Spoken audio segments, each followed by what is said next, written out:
Hello, everyone. Welcome, welcome, welcome to my live. Hello, Goddess Jazz and Laughter. It is me, Reiki Master Allison, and I am here tonight to do my live. Um, I have decided that I'm going to do lives here twice a week. That is what my intention is. Now, I have been known to do self-care days where I'm like, you know what? Not feeling it, so I ain't doing it. Um, but my my intention, my commitment is to be live here on Wednesday nights and Saturday mornings. So, I'll be posting more about that um once I nail down the times that feel most like resonant with me. But in the meantime, in between time, I am here today um because there's something special I want to share with you. So, um I don't know cuz those that are watching the replay on the tube of you, I have a few qualms here with this Substack live thing. The quality doesn't seem to be as good as other apps. But I think they'll get there. Um And eventually, I'm hoping that I can start using my laptop and use a streaming platform to stream through so that it can kind of clean up some of the quality. But we'll take baby steps. We got this, right? Right. So yeah, that's what I'm planning to do and start showing up here and using this platform a lot more because I actually like it a lot. I love being around all the creative people, sharing all of their beautiful work. Like beautiful goddess Jazz and Laughter has like her writings on here that are just amazing. And you should check her out. Check her out. Um, a lot of great stuff that she's written. I was very intrigued. I haven't forgot Goddess. I'm still gonna go back and read the other one that you told me to read. I haven't forgot, and I'm going to do that. But what I've read so far, I like it. I like it a lot. So, all right, y'all. Before I jump in, let's just kind of set the tone a little bit. How about we do that? Let's just set the tone. So, here we are midweek. Let's just take a few deep breaths together and just kind of bring the energy to where it needs to be. All right. So, right where you are, get comfortable. Even if you're watching this on the replay, get yourself comfortable.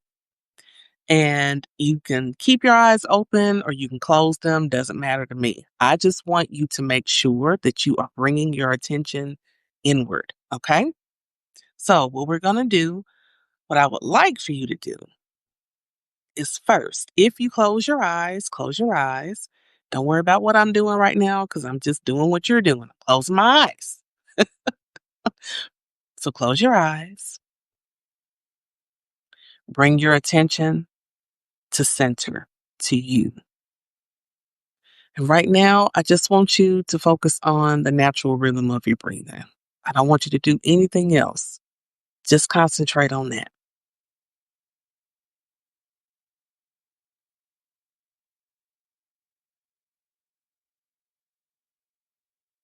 Don't force your breathing. Just let yourself breathe the way you normally breathe and feel every inhalation and exhalation that you do.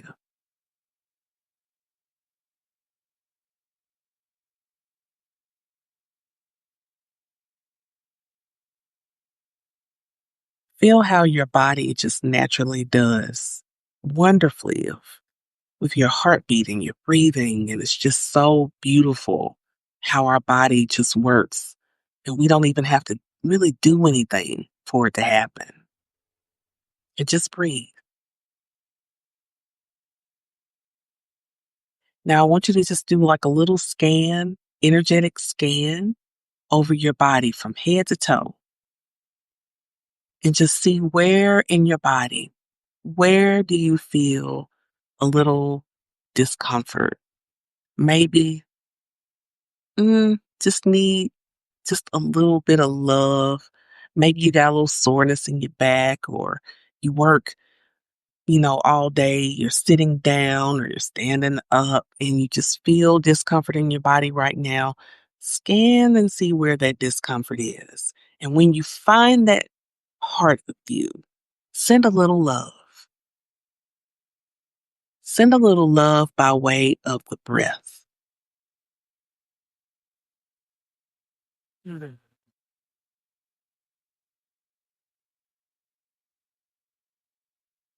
So now we will do some intentional breathing. We're going to do 3 deep breaths together. When you're doing your deep breathing, I want you to do fat belly breaths, meaning when you inhale, I want your stomach to go out. When you exhale, your stomach can come in. We spend so much time sucking in our stomachs and holding our breath. This time we're going to let the breath flow and let our stomachs just do what they do. Okay? So take a deep breath in through your nose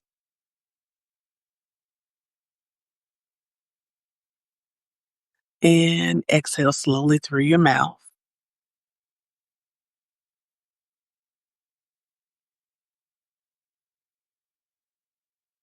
Inhale through the nose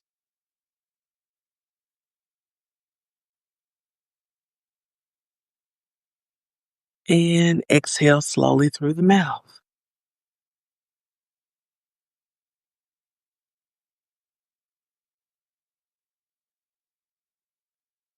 Let's do one more deep inhale through the nose.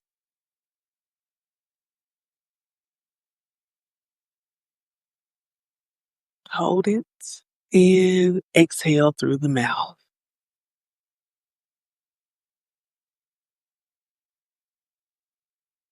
Now, if your eyes were closed, go ahead and open them and let's get this party started. Woo! All right. So today, what I'm going to do today, I'm going to read and talk about my Genesis book. I'm already working on my second book. This is my first book, and it is starting over at 40, my sacred journey of self discovery, empowerment, and self love. And you can go to the link in my bio. Thank you. You can go to the link in my bio and purchase your copy. But I wanted to read from this book because I think number one, it's a great way for you guys to get to know me a little better for those that are new to me. And number two, it also kind of tells you about what you can expect in the book when you get it. So this book basically is inspired by a couple of things. It's inspired by my very first podcast, which was called Starting Over at 40 Podcast. Um, when I first got started in coaching, I was the Starting Over at 40 coach. And so I created that podcast because, excuse me, where I was in my journey as someone who was and did start over at 40. Um, I wanted to share my journey.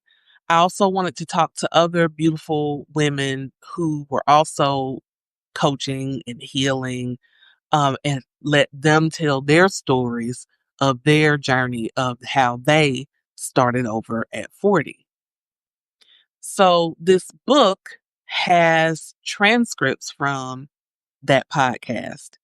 It also has um, retired blog posts from my first um, blog, which was called As I Live, I've Learned.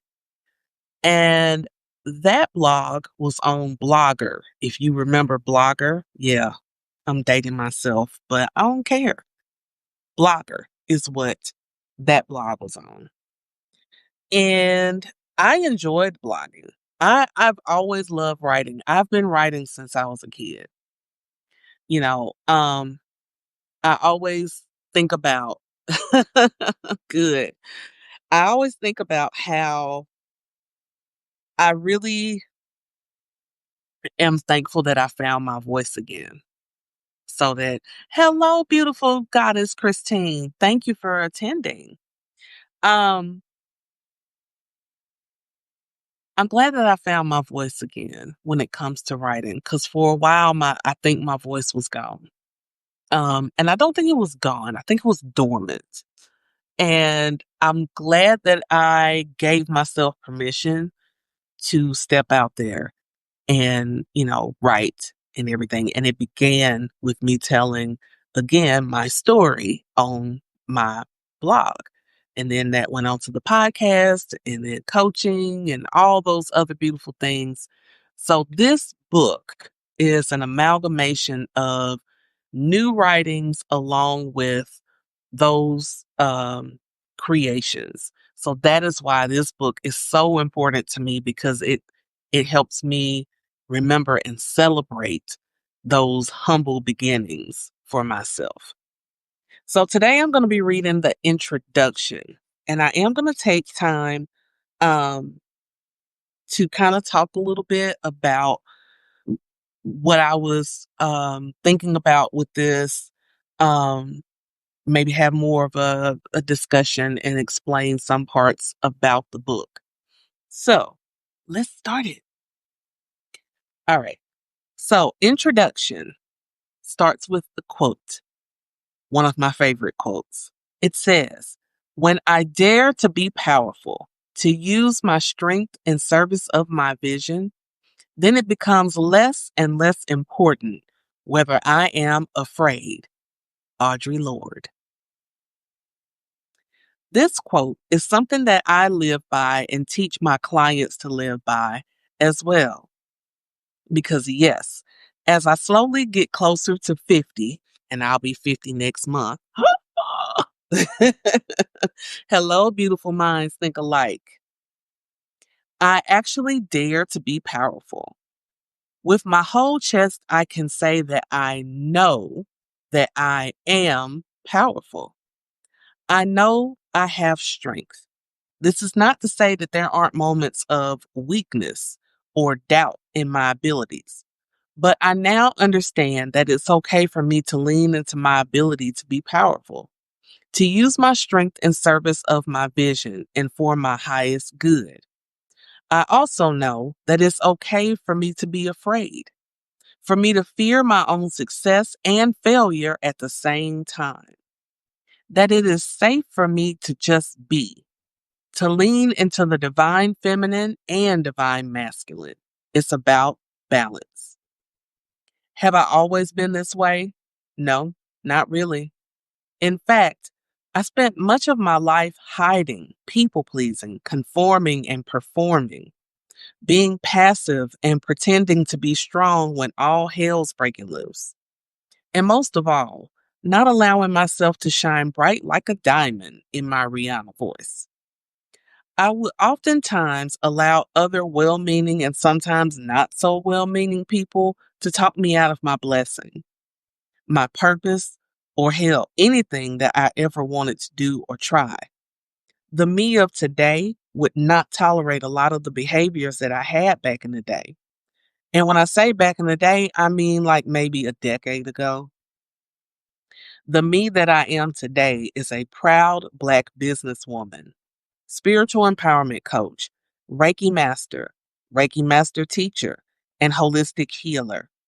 I am also a mother, auntie, sister, daughter, niece, cousin, friend, lover. Yes, I am all these things and more, but you can call me Allison.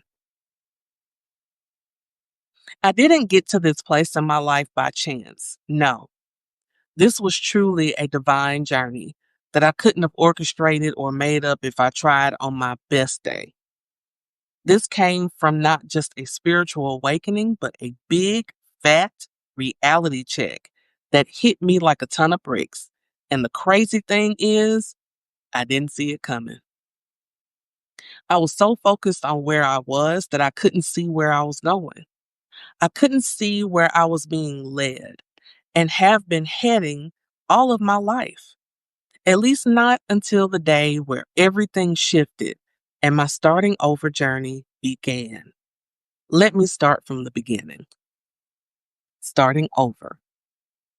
The average life expectancy for a Black woman is 82 years old. Now, I often say starting over at 40, but the truth is, I was about a year and some change shy of 40 when my journey actually began. I wouldn't say that this was a midlife crisis, more of a midlife shift, or maybe a midlife epiphany. That shift was happening. Yeah, shift was happening.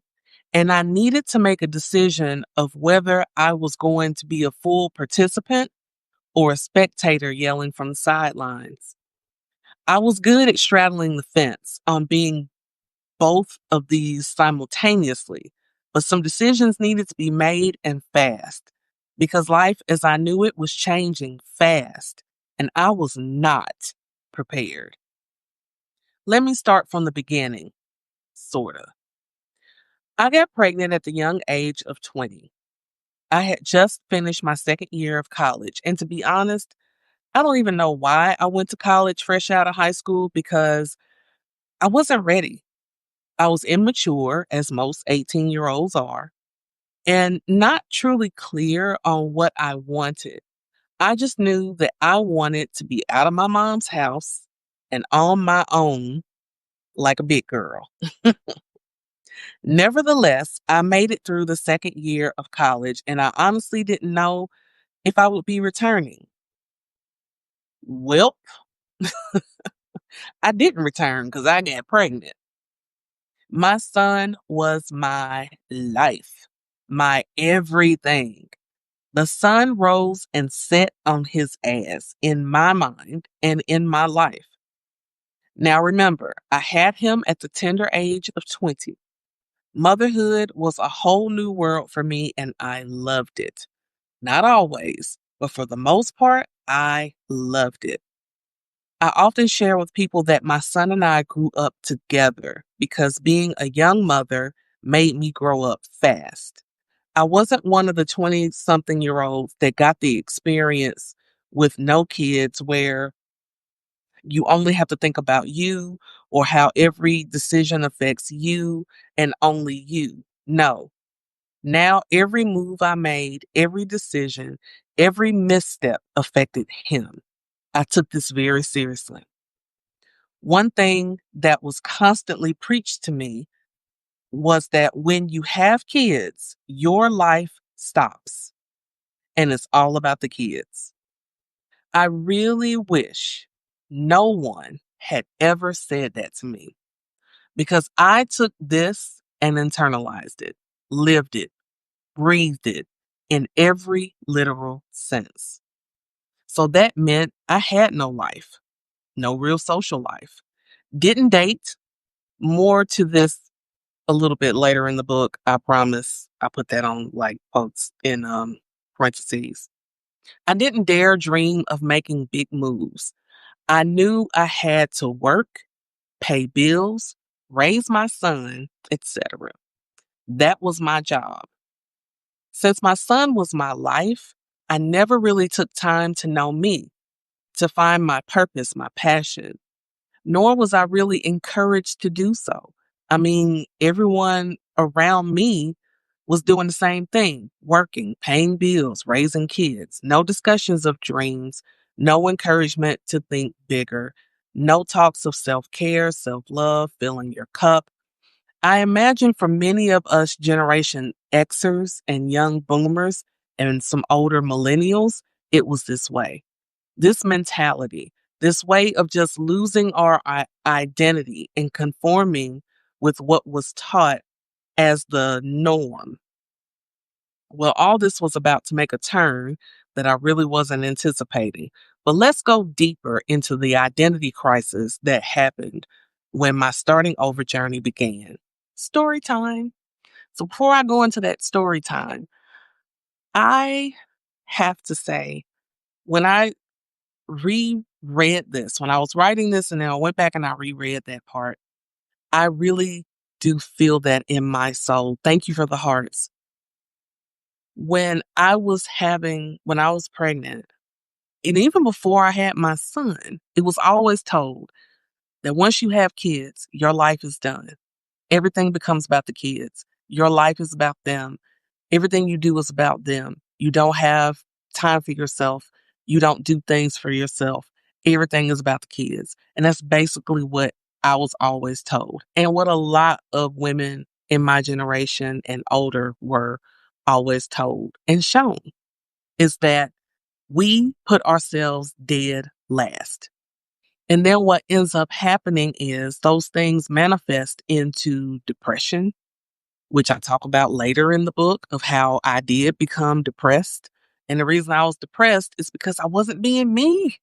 I wasn't allowed, I wasn't allowing myself to really explore and be me. I kept this robotic life and lifestyle. And then some other things were contributing to that as well. But I really do think about that.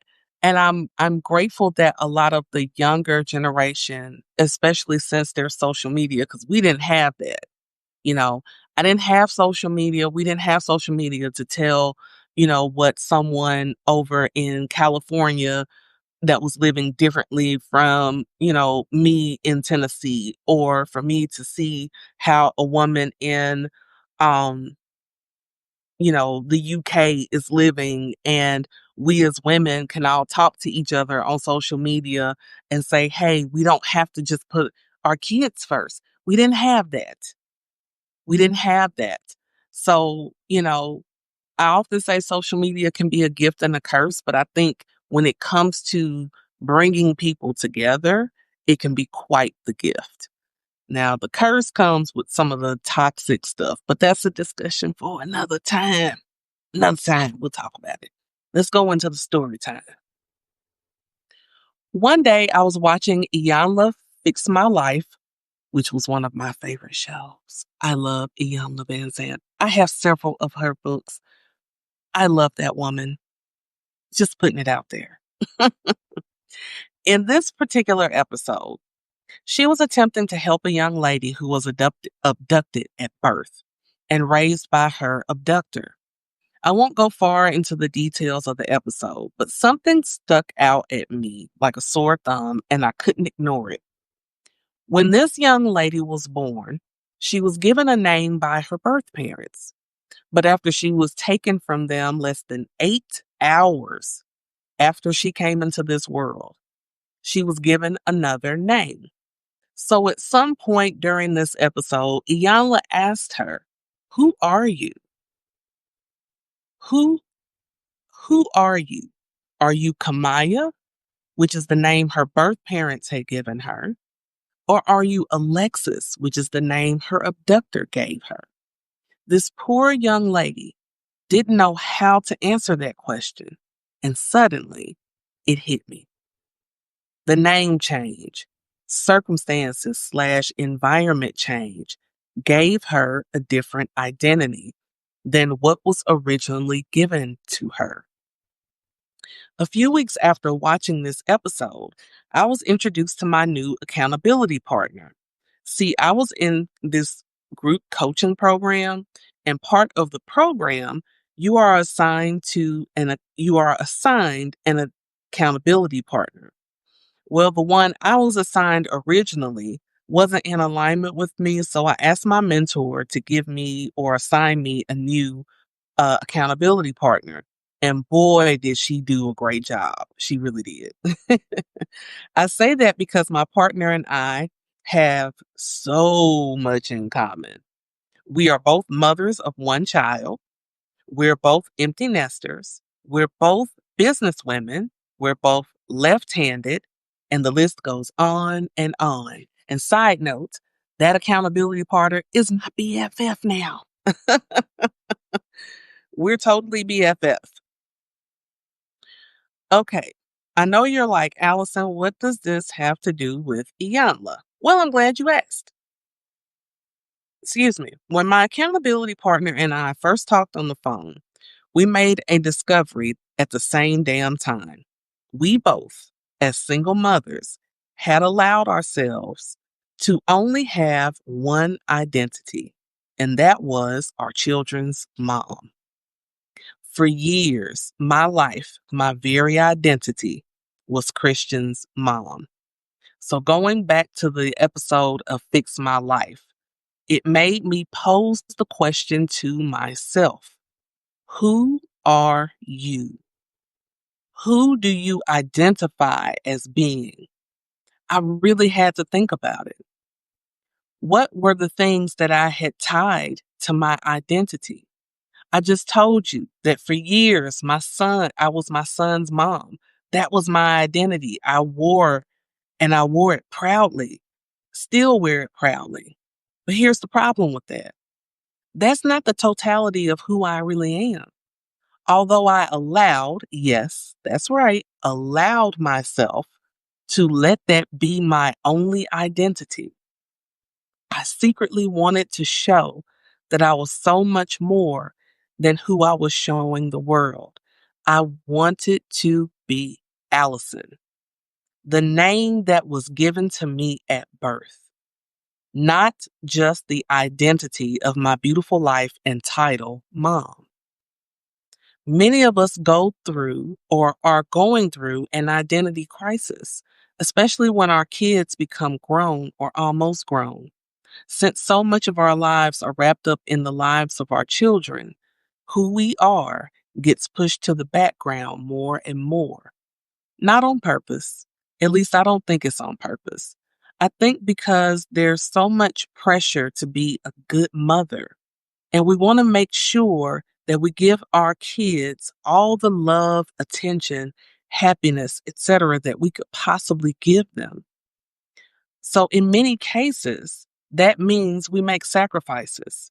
We sacrifice ourselves in ways that we would only do for our children. Sacrifice sleep, sacrifice a new dress, a trip to the salon or spa, time alone, and dare I say, for many of us, sacrifice having a love life, or at the very least, a social life, all for our kids. And this was me when I started taking stock of what I had been doing up to this point in my life. Even though I loved being a mommy, oftentimes I felt lonely, like I wasn't good enough, pretty enough, or worthy enough of love from a man. No one could love me but my kid. I felt like being a mother was just something I do and who I am. Don't get me wrong, I wouldn't trade being a mother for anything in the world. But it took this identity crisis for me to realize I wanted to be more than Christian's mom. I have a name, a true identity. All of this reflection was getting too heavy for me, and quite frankly, it was getting on my nerves. I was getting on my nerves. And I know you're like, damn, she fell apart just because her son did what she knew he was gonna do someday. Grow up. Yeah, I know. I'm a Leo, so the dramatics are baked right in. So after a few days, or maybe even weeks, after I realized how all of this was bumming me out, I grabbed my journal and I started writing because I had to get past this so that I could move on. I knew there was more for me in this life of mine. So doing the work, also known as shadow work, was truly needed. Here are the questions that I asked myself, and I want you to ask yourself if you're having a bit of an identity crisis, or maybe you're at a crossroads in life and just don't know what's next for you. Grab your journal and write out these questions and be real with yourself when you answer. Now is not the time to be shy or leaning into the, oh, I don't like talking about myself BS. Hello, Javita Browning. Welcome. So here's the first question that I asked myself. What do I know about myself? What do I know about myself? When I was at that crossroad, when I was sitting and thinking about this identity crisis, it's like, what do I know for sure? What do I know for sure about me? Next question. What do I love about me?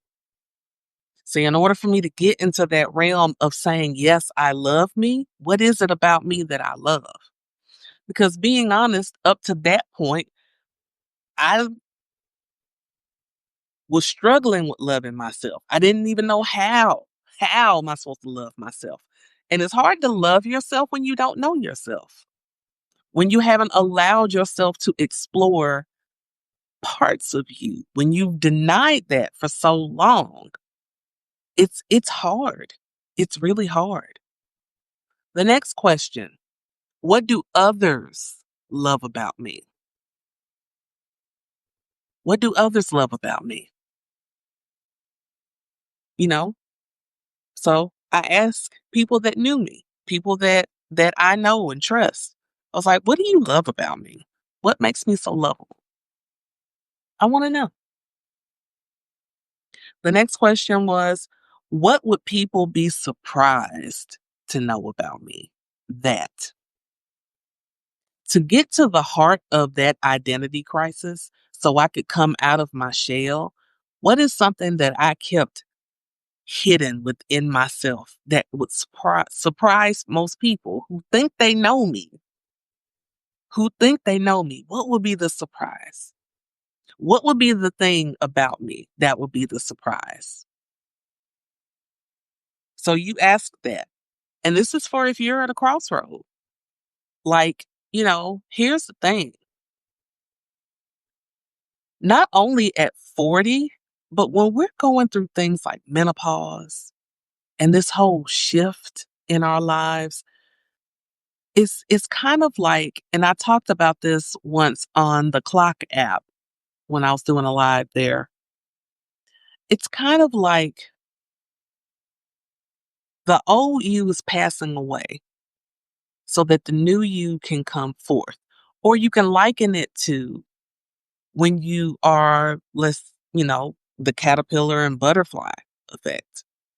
The caterpillar, when it goes into the cocoon, has to literally shed everything about itself that it knew.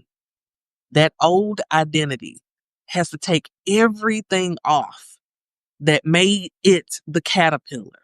That means all the cute little furry fuzziness has to come off. All the whole bunch of legs has to go in order for these wings to come out, because the caterpillar's existence is temporary. And the interesting thing is, it understands that assignment, that if I'm able to live until it's time for me to go into that cocoon and take on the identity that I was really born to have, that is the blessing. And I need to understand, while I'm in this cocoon, this is the time for my shadow work. This is the time for me to start working on shedding those old belief systems, because as a caterpillar, I'm really low on the ground. I can't see very high unless I crawl up. And if I crawl up, I have to be sure that that's sturdy, that nobody's going to come knock me down, or a bird is not going to come pick me off and eat me. But as a butterfly, though, once I become a butterfly, I soar up higher. I get to look down low.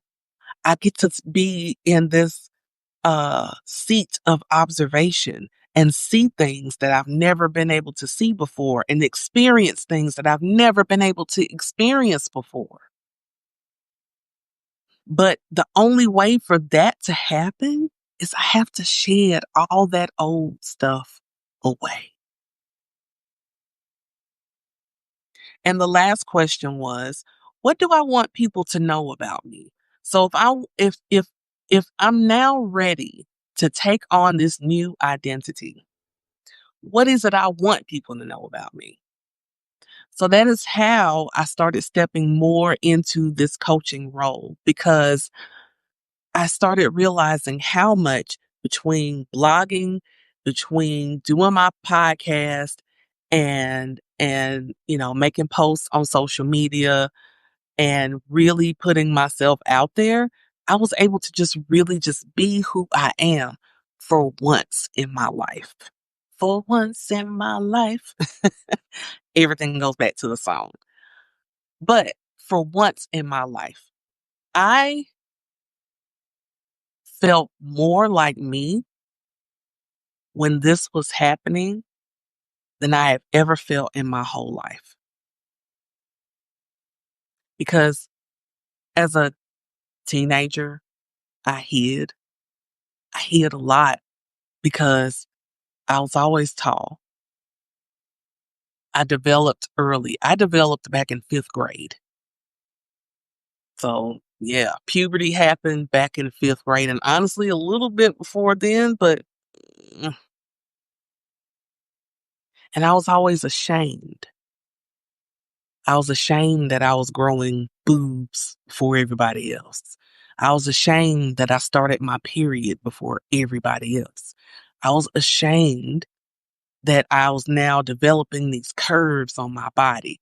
And I'm gonna tell y'all, when I was younger, I was a brick house. Okay, I was. You too, Goddess Christine. I was a brick house. When I look at old pictures of myself, I'm like, dang girl, go girl. Like, work. But I didn't feel that though. I didn't. I did not feel that. I had, you know, boys that always ask me out and tell me I'm beautiful and look good and all this kind of stuff. I didn't believe it. I didn't believe it at all. I did not believe that I was beautiful. I did not believe that I was worthy. I didn't believe those things.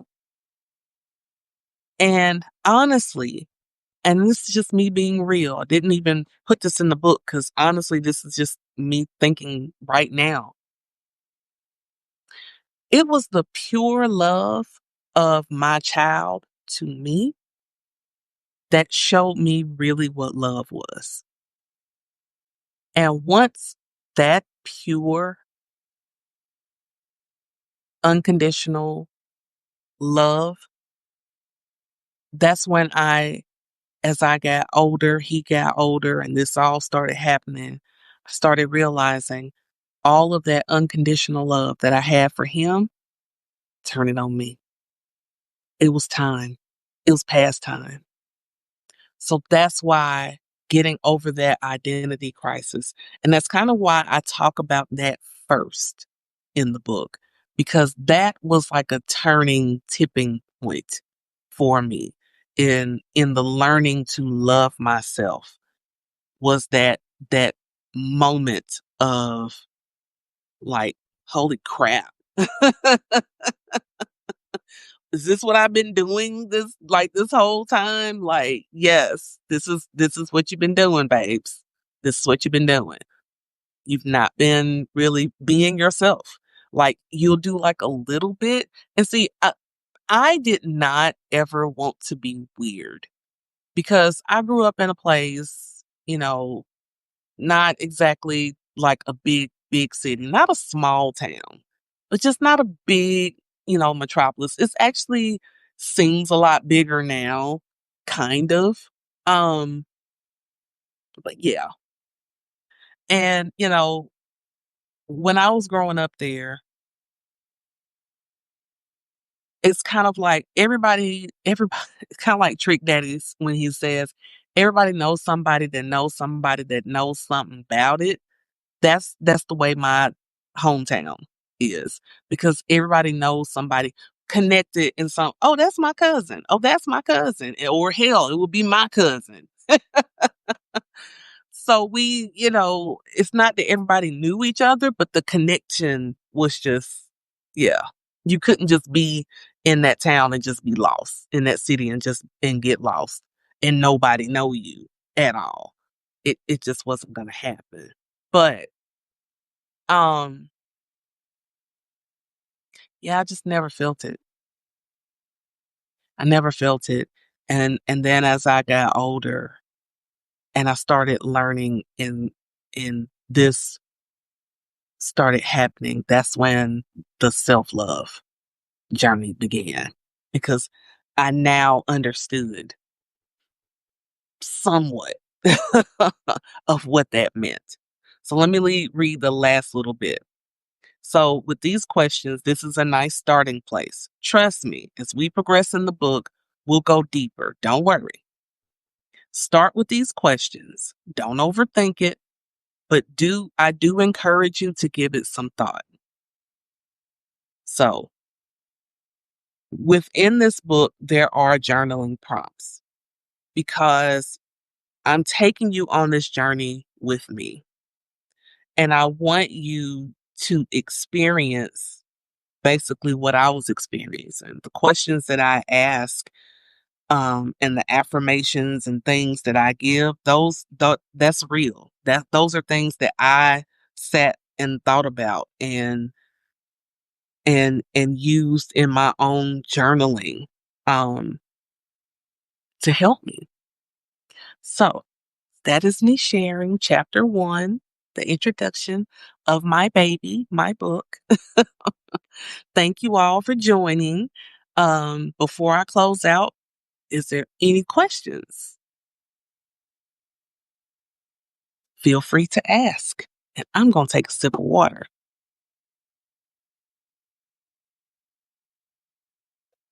One thing about me, I'm very transparent. Um, I do have boundaries.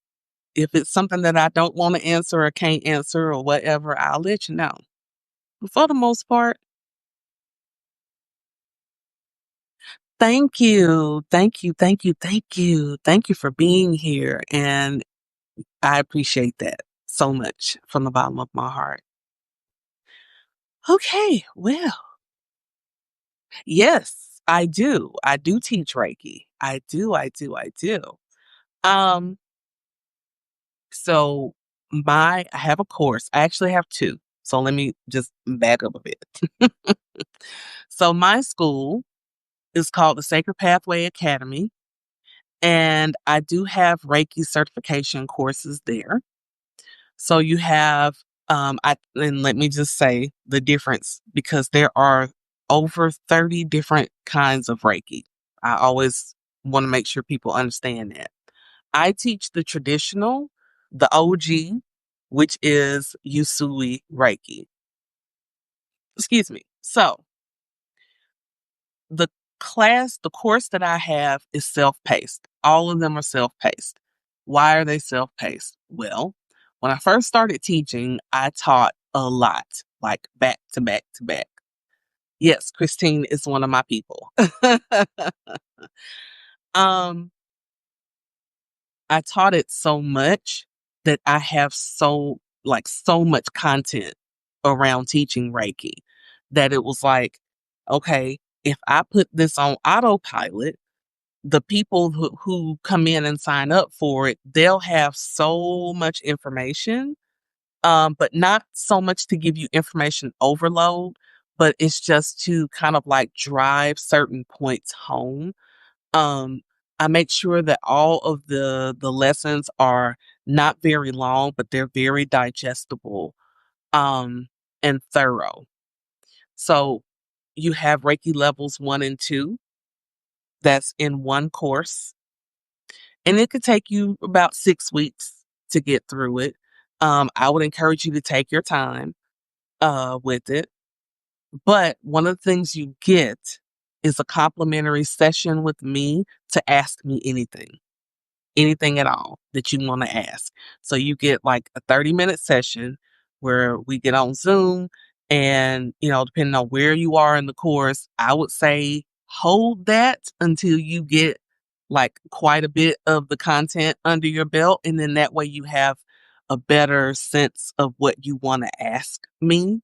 Or if you want to save it to where, the final exam and you want to just book a session and be like, okay, I'm about to take the final exam, but before I do that, let me sit with Reiki Master Allison and ask her questions. That's perfect to do that. But you do get that because I like to stay connected to my students and make sure I'm in your corner and I'm supporting you. And then I have my Reiki Master course, um, which is also self-paced and same thing. So I know that took a lot of me answering your question, but yes. because I always just want to drive home that you are supported if you were to ever, take the course at Sacred Pathway Academy. I support you. I really do. And I also do a lot of continuing education. So even after you get your certification from me, I'm not done teaching you.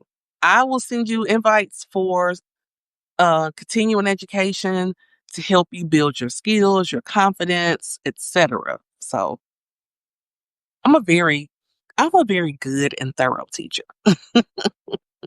So yes, I do. I do. Any other questions? Mm, this was fun. All right. So I am going to hop off. I am just so grateful. I thank you so, so much for joining me tonight. Um, yeah, I'm grateful. I'm happy. I'm excited. I'm excited. So thank you. Have an amazing rest of your day. And don't forget to pick up your copy. Link in my bio. All right, y'all. Bye bye.